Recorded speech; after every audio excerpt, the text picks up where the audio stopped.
We are live, y'all. We are live. I am early on today, so I just want to tell you welcome to Anjanette Speaks.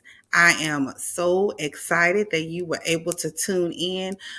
Even though I'm a little early on today, I am burying a childhood friend, and so I want to definitely give you guys my time and let you guys know that we are always coming with content and just to be consistent. Today, I'm really, really excited about what we're going to talk about on today. It's kind of a continuation of what happened last week, which was amazing. We got brothers on here that were able to tell us some things. And I don't know about you guys, but I learned a lot. Okay. And so I wanted to kind of reach out and talk to you guys and let you guys comment. The brothers were very informative on what they wanted. I think we had a group of brothers that were able to communicate their feelings. They were able to convey some of the things that we had questions about in reference to intimacy. And I don't know about you, but I have learned to be quiet, right? Child. Now, if I be honest, um, I think for me, I'm probably more impatient than anything. And so that I need to work on because what they were asking us for, in essence, was being patient with them in some of their growth processes and being able to allow them to process their emotions and feelings without thinking that it's us, right? So, I need to learn how to make more sandwiches. And if you haven't watched the show, then you will know that's a punchline that one of the panelists said, go be quiet and make a sandwich. And it was funny because in actuality, what he was conveying is sometimes men need time to process whatever's going on. And I think as women, some of us have learned that, but others, such as myself, if something's going on, I want to talk about it right now. I want to talk about it right then and there. And so for me, it was an eye opener that all the brothers was like, look, just chill, be quiet, let it flow, let it do what it's gonna do. And so I think we're gonna do another panel and we're gonna do women. And it's gonna be called We Got Next. So I've encouraged brothers. I'm encouraging the brothers, and I will on another video during this week to ask questions in reference to the women to get us having the conversation. I think for me, I've always wanted to bridge the gap and have something that bridged the gap between the Black love and history of Black love because that's a real thing, and trying to understand this climate and what responsibility we have together to keep our community together, to keep us talking, to keep us open, and kind of changing the direction that we're going in. 60% of African American women are not married. 60%. We are the highest nationality that is not married. And why is that, right? And why is it that over 50% of divorces and marriages end in divorce, but 80% of the women are filing for divorce? That means that we're getting married and we're leaving. Did we marry the wrong person? Did we miss the red flags? What is going on that our climate is changing and Black women are choosing to be single? And now there's a new trend where Black men are choosing to be single. It used to be the Black men were dating outside of their race. At this point, they are saying, I'm good. I can cook, I can clean up, I can take trips, I can do this on my own. Right. And so there has to be a level of where a man says, I want a woman in my life more than I need her. Right. And then we have to be able to bring support, peace, and self-sufficiency to the table. And so I think the tables have turned. And I think that the direction of dating in the Black community is, we're not going in a positive direction. I will give us credit that, the boomers, they didn't spend a lot of time with their children, but the men of our generation, Generation X, and those younger that have children, they are very involved in their children's life. If it doesn't matter how many they have, they make sure that they see their children. And so I think we have some of the family dynamics getting better, but our dating, I am concerned about us getting older and not having mates, sufficient mates, to grow old with and go see the world with and laugh with and all of this. So I think there's some inner healing that needs to happen, and I think there's conversations, very open, vulnerable conversations that need to be had. As we heal, then the way we look at things changes. I know for me, over the since COVID, I have been going on my own personal journey of healing, because, suffering from heartbreak after heartbreak and disappointment after disappointment, that weighs on your spirit.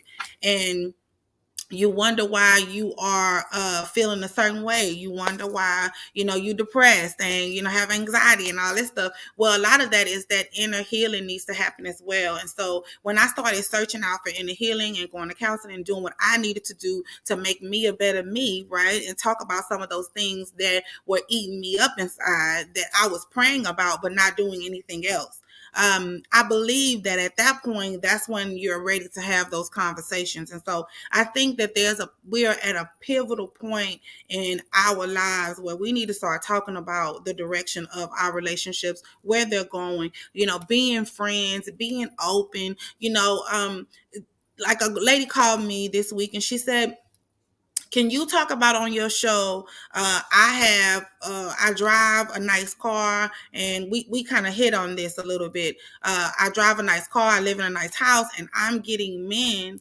that are dating me for what I have. And so we didn't get into it too much. But that's a question. I have another question from a lot of women ask me.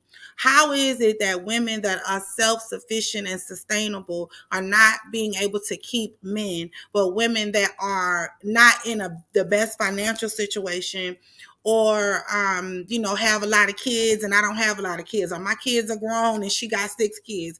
What's the difference in those women, and why are they choosing to be with women that we, successful women, may feel like can't bring anything to the table? So I submit, because I don't have any panelists today, but I submit that I think it's about how they make them feel and where the man is in his life.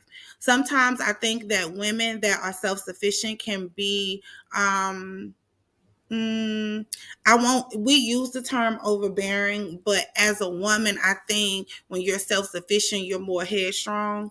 And I'm not saying that women that are not, I've been on both sides of the fence, right? And so I think it's about how you make him feel, and how you make him feel as a man. I think that when we're educated and, we've got degrees and, we're a boss on the job, we tend to take that boss hat and bring it to home.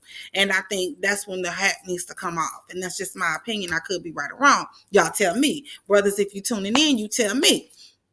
But I think I'm a boss. I've been a boss for the last 10 years. And so, but when I come home, I'm no longer the boss, unless I have to be, unless there's something that he can't handle or something that I'm a little better at. I think that going into that thought, we need to create balance in our relationships. What works for us, recap again, what works for one family may not work for another. And I think that's a lot of the problem too. Men get frustrated at the fact that we want what Keisha has, right? But we have what Anjanette has, right? And so Anjanette has to bring to the table, I'm not Keisha.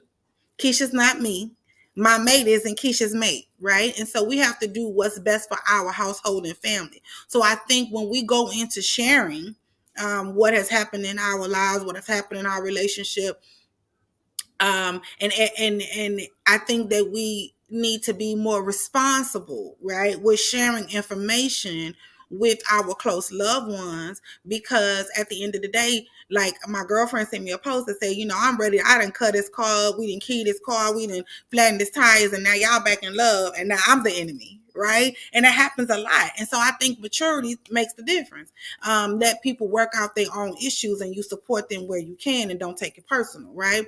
Um, Another thing that I think was very important was understanding where the African American man and how he has to struggle even when he's successful, because we think that if they are a CEO, they're not. No, somebody's gunning for him, right? Somebody's still gunning for him regardless of how successful he is. And I think for us, we need to get to a place where we can accept brother and be the place of peace and oasis and comfort, with him, right? And then he needs to be a place of safety for us, because I know for me, my whole problem was, if I have a thought or concern, and I'm kind of a deep thinker, I don't have anybody to bounce my ideas on.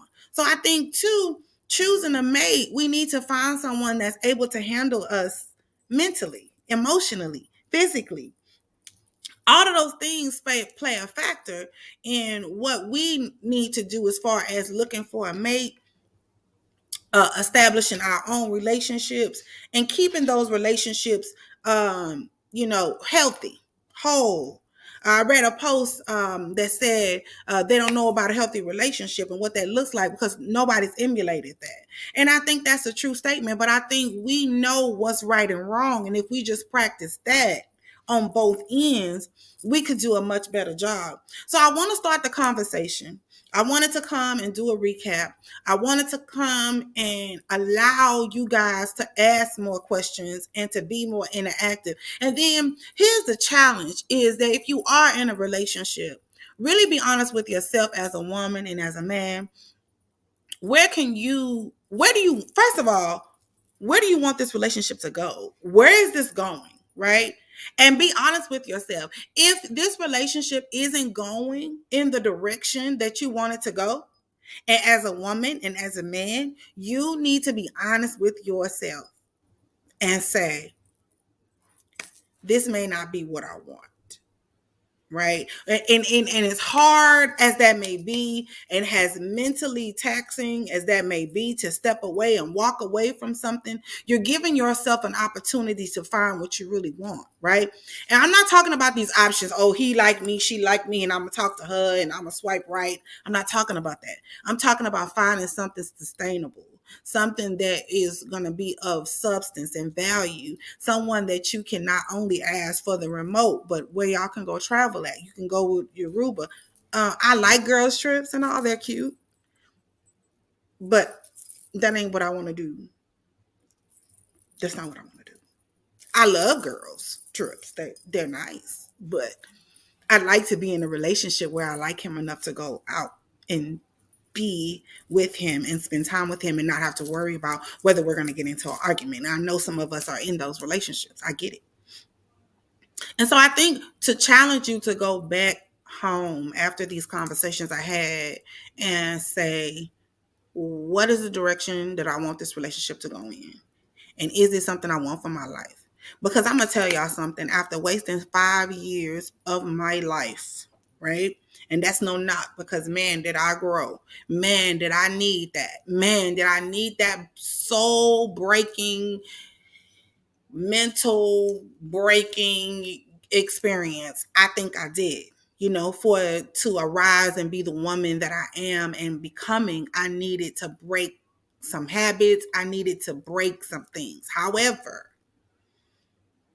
wasting time, you cannot get that back.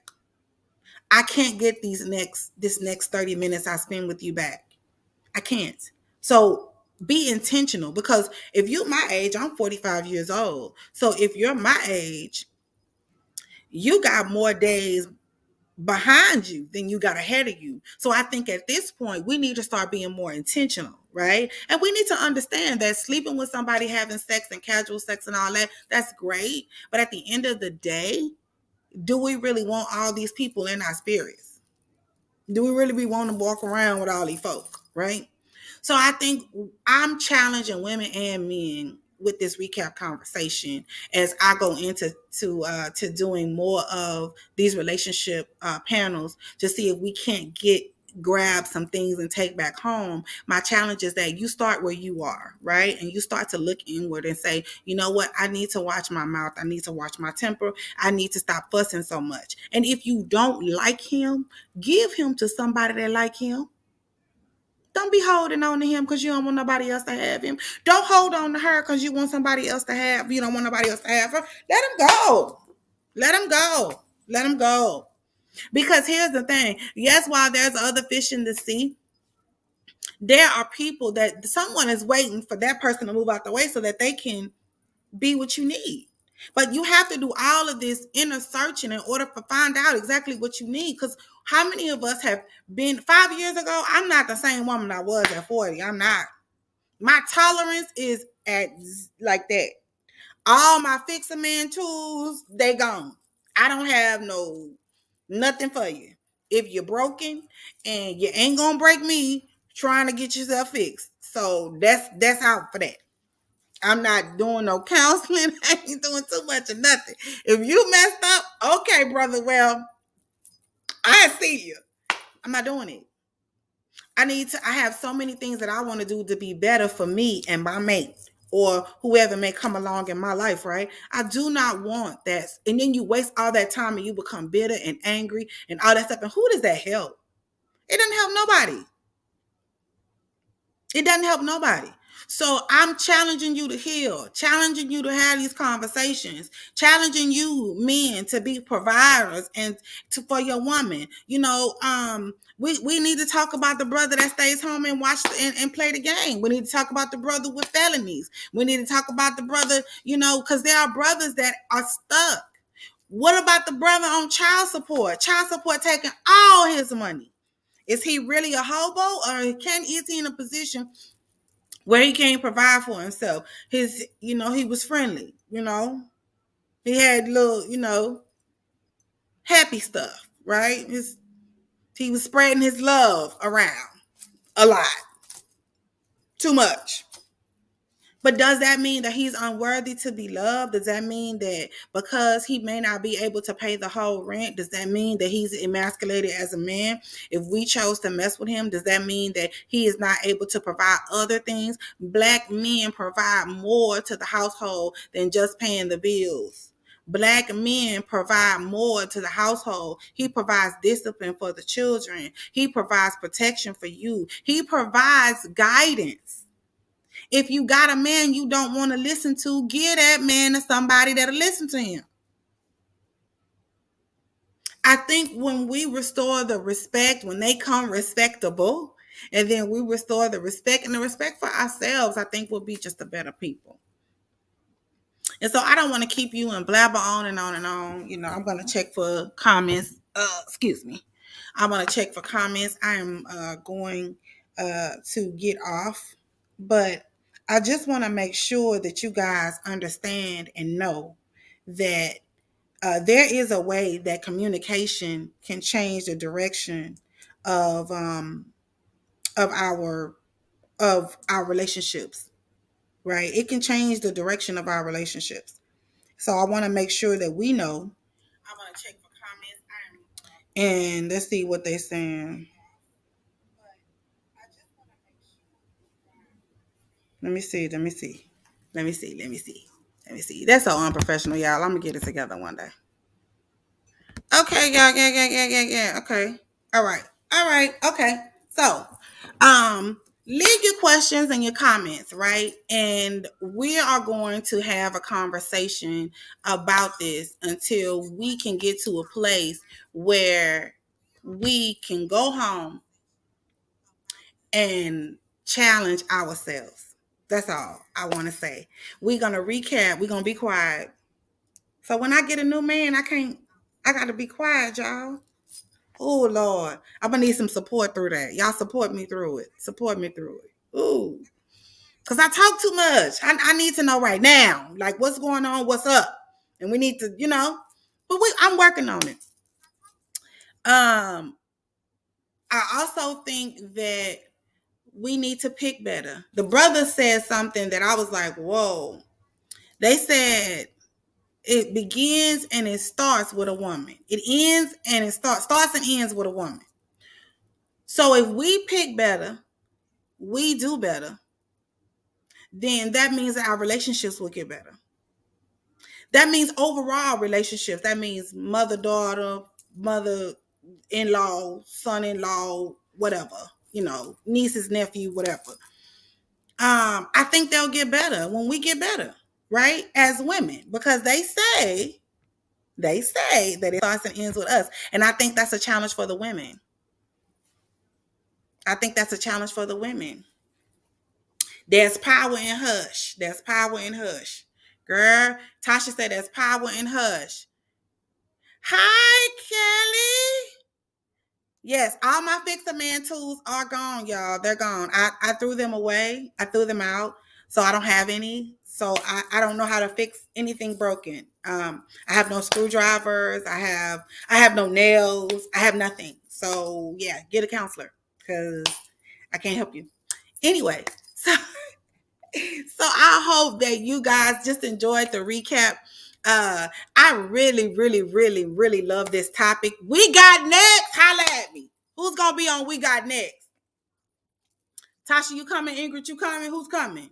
We got next. We got next. Wait for the flyer. We're gonna make Tasha do the flyer. She done been hired online already. We're gonna make Tasha do the flyer. And we got next. So look, stay tuned. Next week after that, we're gonna work this out. We're gonna find a way we're gonna get resources for the brothers that's got child support issues, and I might find me some brothers that struggle with the child support thing and how they got through their relationship. Because I think it takes a different kind of woman to deal with a man that can't really bring all of his stuff to the table because he's taking care of his kids. However, I also believe that as a woman, because it starts and ends with me, I think he can do better. Because, and to be transparent, my previous relationship, uh, he started off one way, but that's not how he is right now.